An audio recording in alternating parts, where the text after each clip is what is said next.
सरकारी उच्च प्राथमिक विद्यालय टांगिरीपड़ार द्वितीय वार्षिक क्रीड़ा और पुरस्कार वितरण उत्सव।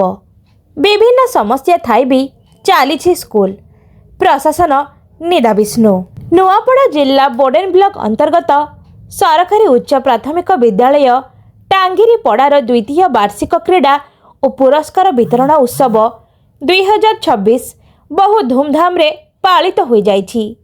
अनुष्ठित कार्यक्रम रे करलाकोट पंचायतर पूर्वतन सरपंच भरत बेहेरा सभापतित्व रे मुख्य अतिथि भावे वरिष्ठ सांबादिक तथा वर्किंग जर्नालिस्ट ऑफ इंडिया राज्य संपादक विशिकेशन पंडा और मुख्य वक्ता भाव में आखिक उत्कल प्राथमिक शिक्षक फेडरेशन राज्य उपसभापति तथा सरकारी उच्च प्राथमिक विद्यालय नागपड़ार प्रधान शिक्षक वैष्णव दुरिया वार्षिक क्रीड़ा और पुरस्कार वितरण उत्सव मंचरे मंचसीन थिले।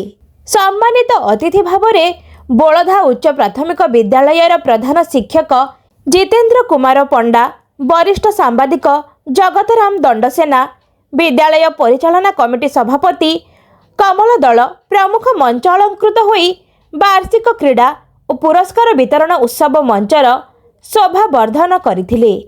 टांगिरीपड़ा स्कूल छात्री माने प्रथमे मंचसीन अतिथि मानकु पुष्पगुच्छ और उपढोकन देई संबर्धित करथिले।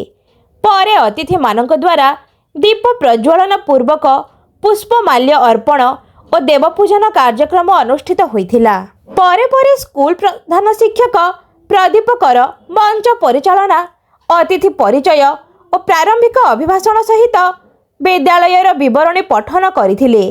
विद्यालयर प्रधान शिक्षक प्रदीप कर विद्यालयर वार्षिक विवरणी पठन सह विद्यालयर विभिन्न समस्या उपरे वार्षिक क्रीड़ा पुरस्कार वितरण उत्सव रे उपस्थित समस्तक दृष्टि आकर्षण करथिले। हेले अति विडंबनार विषय जे उक्त वार्षिक क्रीड़ा और पुरस्कार वितरण उत्सव रे टांगिरीपड़ा सरकारी उच्च प्राथमिक विद्यालयर समस्या शुणिबा और तार समाधान करने निमंते कौनसी शिक्षा विभाग निमंत्रित अधिकारी किंबा कर्मचारी उपस्थित नथिले, जहाद्वारा उत्सव मंच मुरबी विहीन होई पड़िथिला एवं शिक्षक और अभिभावक महल रे असंतोष देखा देइथिला। कथारे अछि हरि हे गुहारी करिबु काहाकू।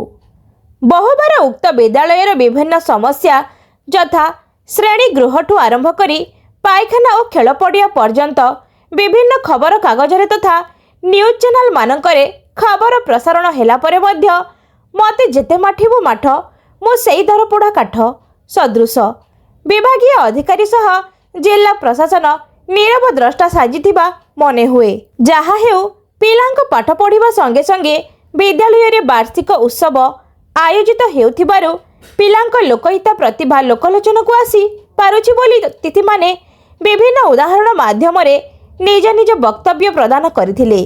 सभा शेष रे सांस्कृतिक कार्यक्रम और पुरस्कार वितरण उत्सव अनुष्ठित होइथिला। प्रधान शिक्षक प्रदीप करंक तत्वावधान रे समस्त मंचसीन अतिथि उपस्थित रही विभिन्न क्षेत्र रे कृतित्व हासिल करिथिबा छात्र छात्री माननकु मानपत्र देई पुरस्कृत करथिले। आयोजित वार्षिक उत्सवर मंच परिचालना, अतिथि परिचय तथा धन्यवाद अर्पण स्कूल रो प्रधान शिक्षक प्रदीप कर करथिले। विद्यालयर समस्त सहकारी शिक्षक शिक्षयित्री, छात्र छात्री, अभिभावक अभिभाविका तथा विद्यालय परिचालना कमिटी सदस्य प्रमुख उपस्थित रही विभिन्न क्षेत्र रे पूर्ण सहयोग करथिले।